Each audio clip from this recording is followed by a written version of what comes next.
Hey you guys, welcome in to a different kind of video.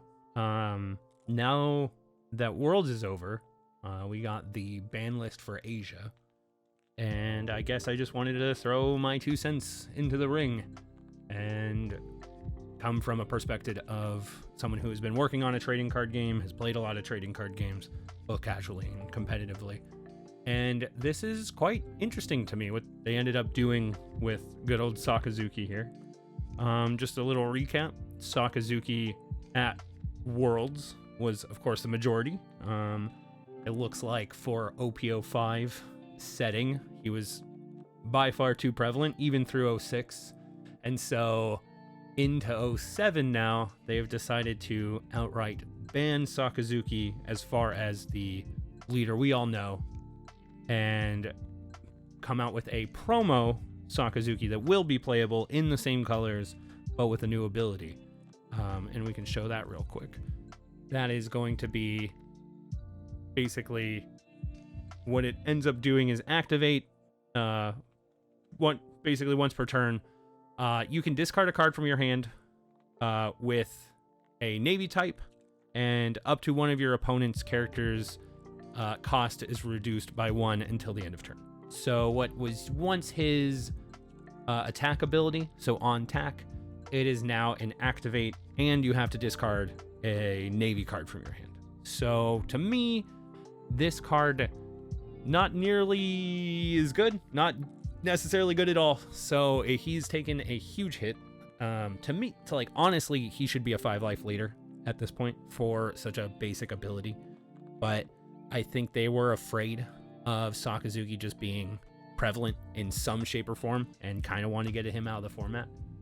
And so I kind of understand that, because ultimately when you have a tier 0 deck or a deck that is as prevalent as Sakazuki, you want to introduce new ways to have other leaders come in and take the place. Now, for Sakazuki, they put a discard outlet and a draw outlet on the same card for literally no effect, so no extra cost.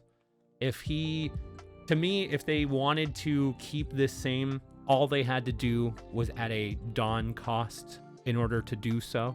So you had to think, am I investing Dawn this turn to cycle my hand? Of course, maybe that wouldn't have been enough in one piece, because a couple Dawn isn't the end of the world for such a powerful ability. But to me, they didn't need to gut him as hard as they did. Now, I do like that they are at least making a promo. So instead of outright banning a leader, they're already trying to show like, hey, we banned a leader, so we are going to still have another version of that leader, but not nearly as good.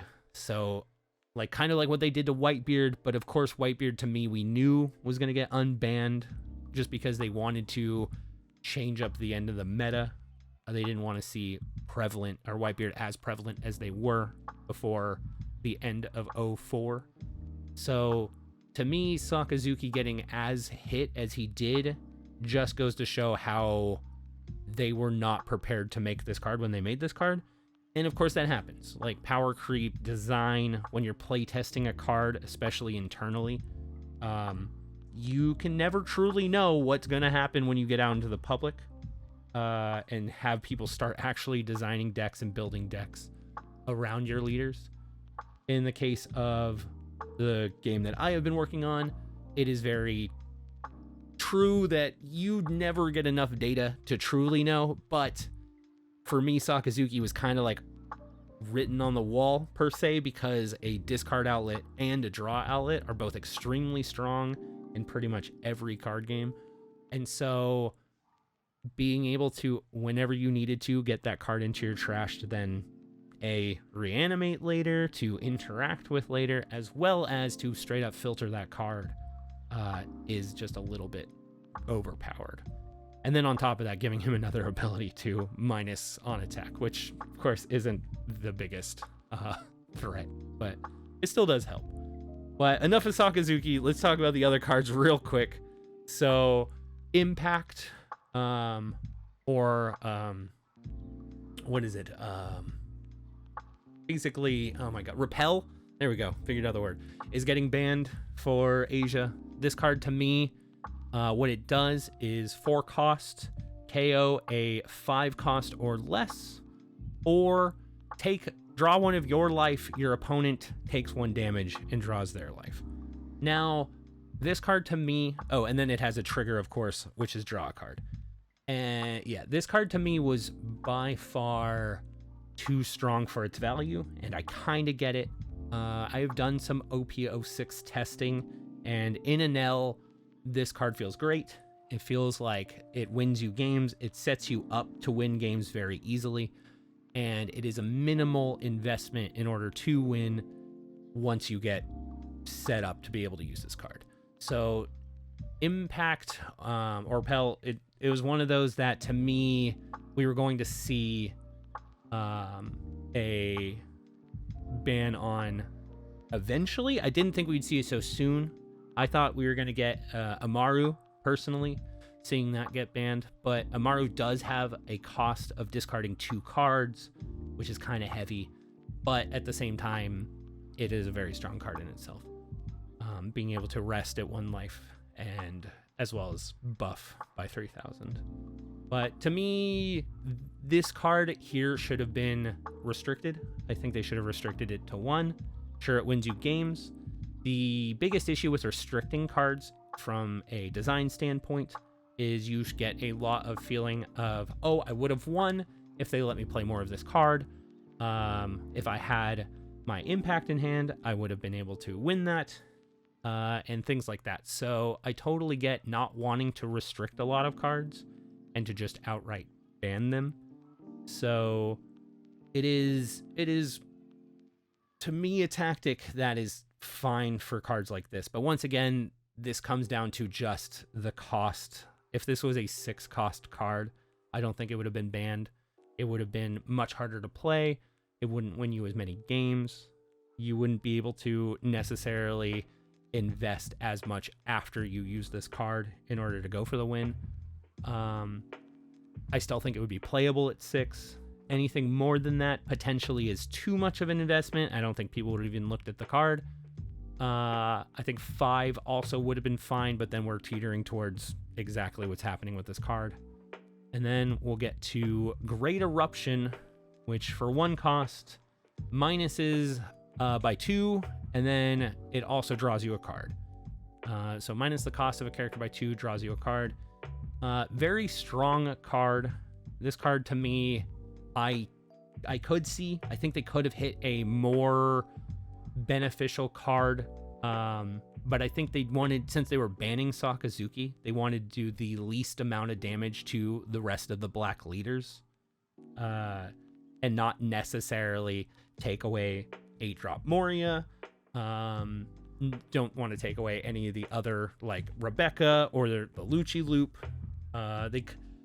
I guess people who work at Bandai very, very much like to see that type of combo. And ultimately, I don't mind seeing that type of combo as well. This is one of those things where this card to me is very good for what it is. It basically lets you draw an extra card. If it was 1 cost to minus something by 2, that to me is just enough there. But let alone does it do that, it also gets you back a card. Pretty insane for 1. Anytime you get to do draw in most card games, it is a very good card. And so ultimately, I kind of get the Great Eruption hit. I personally would have been fine if this was a restricted card as well. I kind of lean towards let them use it, but don't outright just take cards away from players. I know when it's too overpowered, like Sakazuki, technically you could errata, but I guess that's what they're trying to do with the new promo leader, is that they are trying to essentially errata Sakazuki's leader and give out a new leader basically to take his spot. And now the interesting thing is this is all for Asia. This isn't necessarily for the North America. We don't know exactly what hits are going to hit North America. Will it be the same? It has been So my personal guess is yes. When we hit 07, we will also be getting these bans. Will we be getting them earlier, like in April? So halfway through our OP06? I don't know. It would be strange to me, but I am to me, Bandai needs to catch us up. It is very hard to look at this game and see both all the metas that are going on. Of course, the Asian meta and the North America meta are going to be different from one another. There are going to be people who play certain decks more in one over the other, just because potentially they just don't like that style of play. But to me, getting everybody caught up so we can all try to work through what is meta for us, instead of a lot of North America, we basically get to see what Asia figured out and then tweak it from there. Where if we were kind of all in the same boat, I think it would be a healthier experience for everyone. I think there would be more hype around everything that's coming out. The biggest issue is, how do they catch us up? Right now it is hard enough to get cards. The thought that they need to print as many sets as they can to get us caught up is kind of hard. I just feel like it's just a necessary it's like a necessary task at this point for Bandai to get everybody caught up, especially since they want to host Worlds. It makes sense why they went back to OP05, because the English players haven't had a chance to play with the new cards. Therefore, they would have been very far behind. But then to take part of your player base and literally say, hey, go back and play an old deck, go back and play before you had these extra cards in your deck, and relearn how to play during this meta, is also very difficult. And to me, I think that put a lot of pressure on the Asian players to come and basically step up and rethink how they've been playing. So as far as a competitive standpoint, getting everybody caught up together needs to get done. And this is a very interesting take on how to handle an overpowered leader. I personally think there will be a time when this card game has been out long enough, I hope we survive long enough to see it, that the power creep will be there for most colors, and there will be support for a lot more leaders.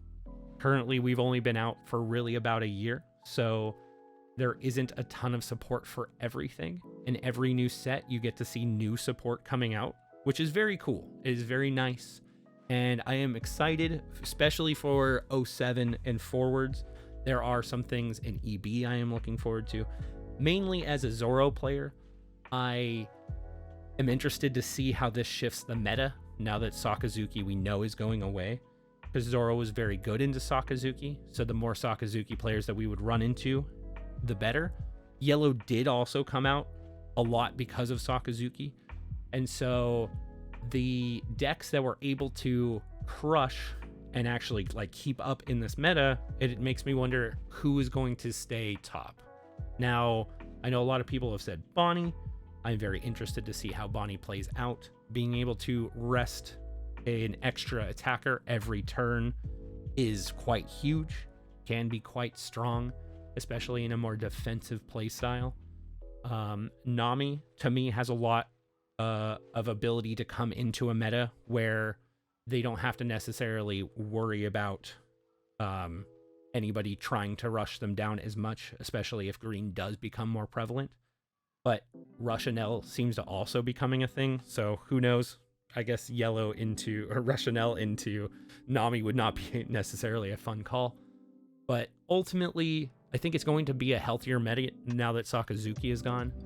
To stop rambling and just to get to my points, I guess I would say that I wish that they had handled it slightly better. I wish that ultimately Sakazuki was able to stay around and they hurt more of his pieces. But ultimately, my personal take is that they felt like no matter what they hit, no matter what they took out, Sakazuki was going to be too strong of a leader and was going to remain for the indefinite future until they printed something as powerful as Sakazuki. And I don't blame them for that. I just personally think that they should have reeled it in better when they decided to make the new Sakazuki leader because they were afraid Sakazuki, if they made him too good again, we would just have a repeat, which I get. But I don't think they needed to neuter this card as hard as they did. But I guess that's my takes. I'll be doing more Zoro decks coming up for OPO6 soon, so we can take a look at OPO6 Zoro, as well as some other OPO6 decks that I've been looking at playing. I know Yamato is one that I'm very interested in showing off. Reiju is another one that is very interesting, and Perona is also up there. But we'll slowly but surely be trying more leaders, trying out new decks. And if anybody, of course, is interested in seeing any of the new leaders or would like any videos on them, let me know, and I will get that out for you guys. Well, as always, stay savage, you guys. Thanks for listening to my rambling. And yeah, take care. Bye, you guys.